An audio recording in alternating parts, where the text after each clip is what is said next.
Hey guys, Jonathan here.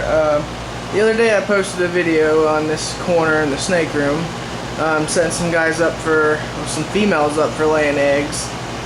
These two actually just shed yesterday, so I should be getting the eggs from them in another 9 days or so. As you see, she's pretty plump. They've all been breeding, for the last month or so. I come home today, and the butter female down here actually has a clutch of eggs. She's actually in the middle of laying eggs now, so there isn't too much I can do until she's done as far as taking the clutch. We just thought I'd give you guys a little peek. Try to get out of my light here. But she is still laying, so we're not going to bother her too much. I just thought I'd shoot a little footage of her laying eggs for you guys.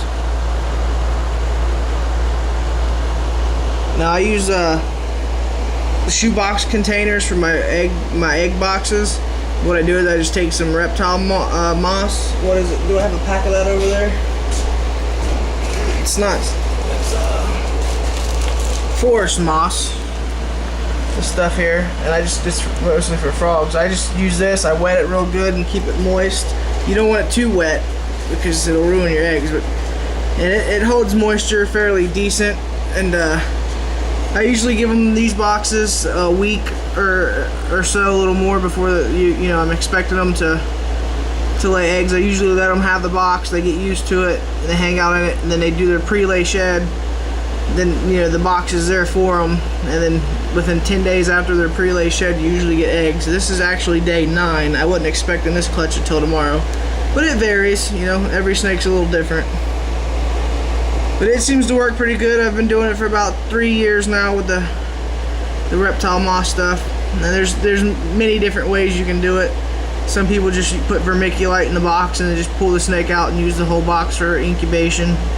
What I'll do is I'll mix up some perlite and vermiculite, 1-to-1, and in one of these same containers. And I usually just put the clutches in there. And because my room stays at right about 80 degrees, I usually just put them on the top shelf and just give it about 60 to 62 days, and I usually have babies. Sometimes, depending on the clutch, I'll put them in the incubator. Either or. Right now my incubator is kind of tied up with ball python eggs, and I'm expecting more eggs, so I don't want to tie up my other incubator. So I'll probably just put these in a container and put them on the top shelf.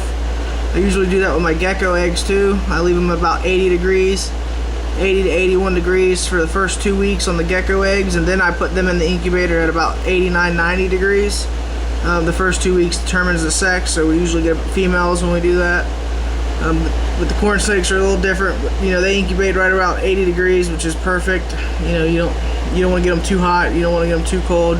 I've actually had temperatures vary on them. No big deal, as long as it doesn't happen too much. But yeah, just thought you guys might like a little peek. We're laying some eggs there. I'm not sure how many we got so far. There's still some under the moss. Last year I think I got 20 from this female, and then she double clutched another 10, I think it was. I'm not really sure. I'd have to look at my record books. But I'll give you guys another update on this when this clutch is all done and she's done laying, and we get it in an incubation container. And if you like this video, give me a thumbs up, and don't forget to subscribe. Thanks.